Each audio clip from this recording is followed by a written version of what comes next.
Very good morning and very happy Deepavali to all those who are celebrating today. Today is Tuesday, the 13th of November, and for those of you who aren't celebrating it directly, I guess you're enjoying the holiday either ways. So it's a happy day. Tuesday it is, the 13th of November once again, and let's move on straight away to the headlines of the papers, because later on in the show we've got some exciting stuff coming your way.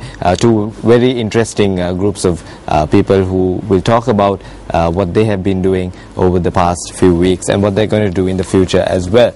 Now, starting off with the main story on the headlines, joint TU battle by UMP and JVP. Now, in a dramatic political development, the Janta Vimukta Peramuna said yesterday it was prepared to work with the main opposition, the UMP, in launching a combined trade union struggle to win the demands of the public and private sector employees. Now, this is in regard to the budget, and what they're saying is the main argument is that the budget really does not address some of the main issues faced by middle-income families, and they're willing to get into a trade union action, a joint TU action by the UMP and the JVP. Moving on, John Kiriyala Sambanthan among the people named for the Parliamentary Select Committee, which will be looking into the impeachment motion filed against the Chief Justice. Speaker Chamal Rajapaksa is expected to appoint the Parliamentary Select Committee on Wednesday to look into the impeachment motion filed against the Chief Justice, and among them is a few of the MPs that I've just mentioned on. And also this a story that's been catching on to the headlines as well, the Valikada prison incident. Of course, yesterday in Parliament there was a discussion on actually why they dispatched the security forces into the prison area where there was no unrest, and then created almost a battlefield there. But then the Human Rights Commission of Sri Lanka is preparing to send an investigation team of their own to look into the Valikada prison incident, which claimed 27 lives, and the government is expected to make a statement at the next parliamentary session as to what exactly happened and who exactly gave the orders for this the special raid that was carried out by the SF. And the media has also been handed over to ordered to hand over all the material that they have, the video clips and the pictures and so on, to the CID, so that will help in their investigations.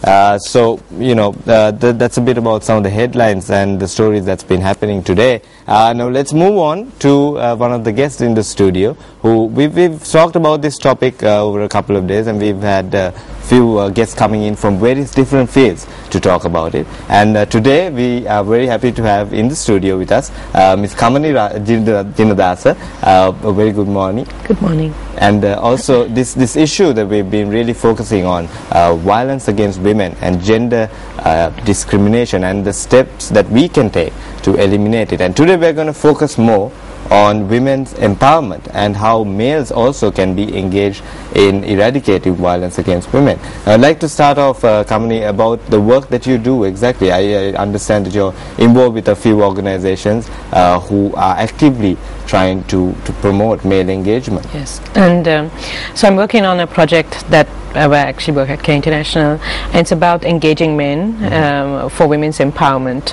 In the past few years, you understand that when you work in this field of working on women's issues and gender-based violence, there's a real need to bring men into the conversation, mainly because men play very important roles in all kind of spheres. I mean, when it comes to the family unit, when it comes to society, when it comes to organizations, men are key decision makers.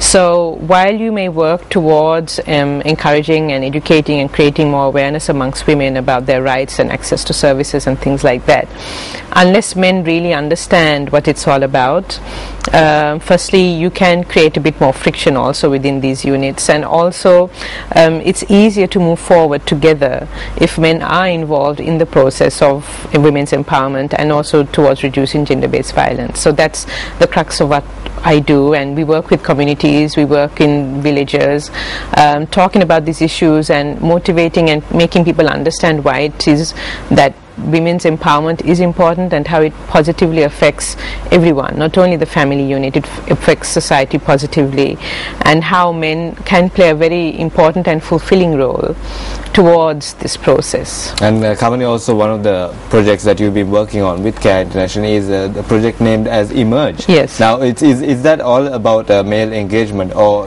what are the key areas that you're really focused on in terms of promoting male engagement? Yes. So Emerge actually stands for Empowering Men to Engage and Redefine Gender Equality. Our work is primarily in the communities because Care has been working there for a number of years, and we have village structures, and it's about bringing in the community and making them understand the need to work on gender-based violence. And in the past we've been very successful, and in various evaluations and feedback you realize that there's a real need to bring men into the conversation. So it's about educating men on the issues, as well as understanding how their work impacts their family unit, because at the end of the day it's very personal. I mean, first everything has to be right at home before you can go out, and a lot of families have realized, and a lot of men have realized that when they get involved, when they support their wives, and so many families have actually taken a conscious step back from violence.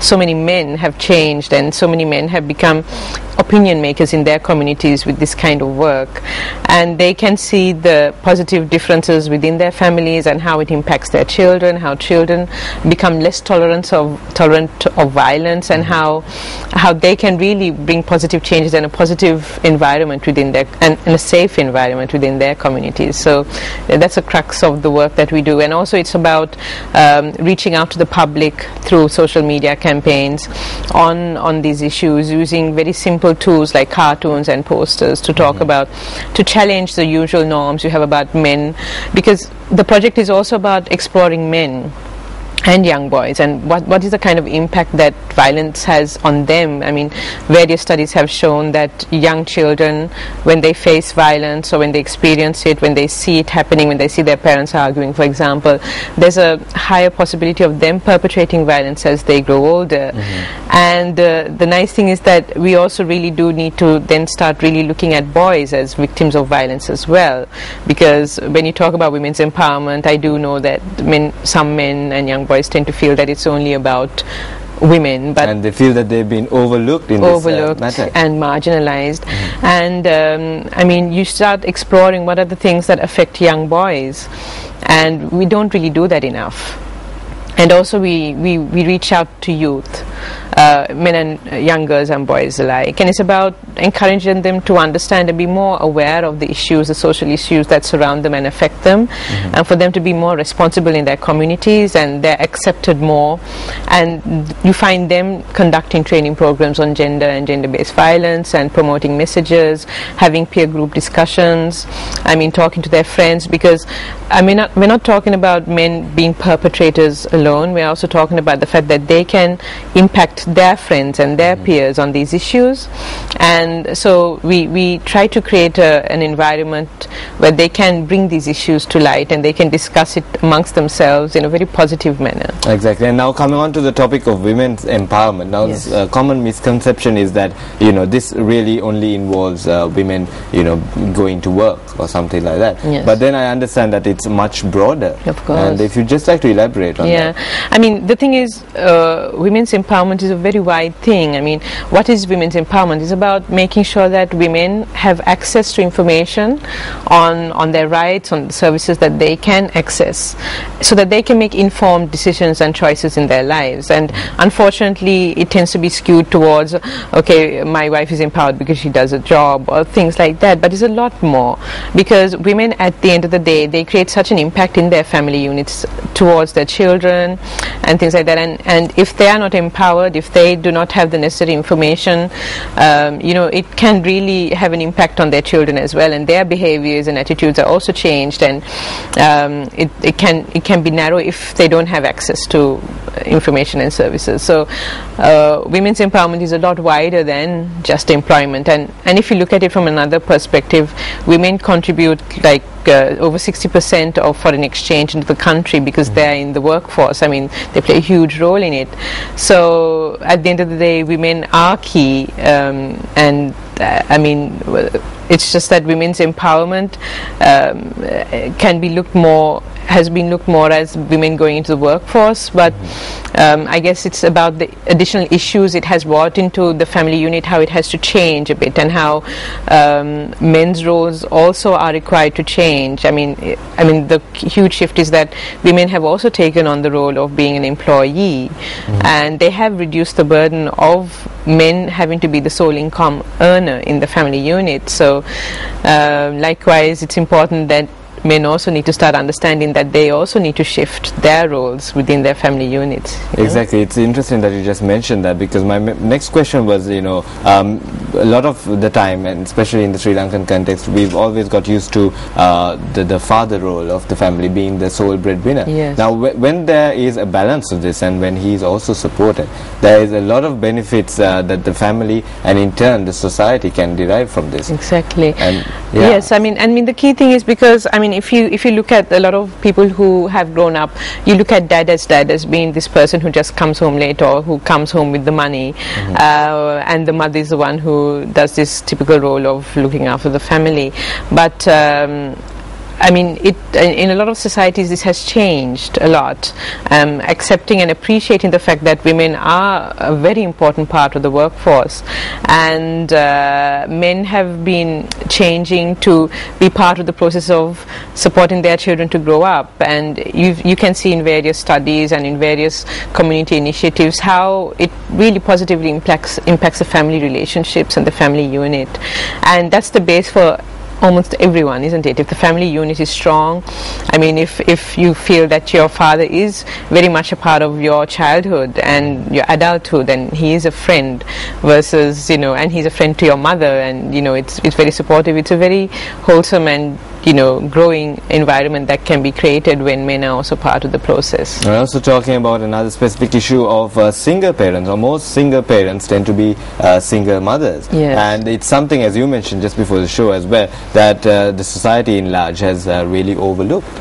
Exactly. I mean, it's unfortunate that we should only look at single motherhood or parenting as a phenomenon from the West. I mean, if you look at our country dynamics, I mean, divorce is on the rise, and also we are after a war. So you have so many women-headed households where there are single mothers, and it's unfortunate that sometimes you will see that it's like an afterthought when you think about single mothers, but just imagine the burden that they have to carry with them, and unfortunately in our society, in Asian communities, like, you see how single women carry their own set of stigma. I mean, how society looks at them, but they are very important, because they play the role, they're expected to play the role of mother and father, as well as be the service the provider to the family and the strength, and they also have to look after themselves. So I mean, it's a lot for a single mother, and I think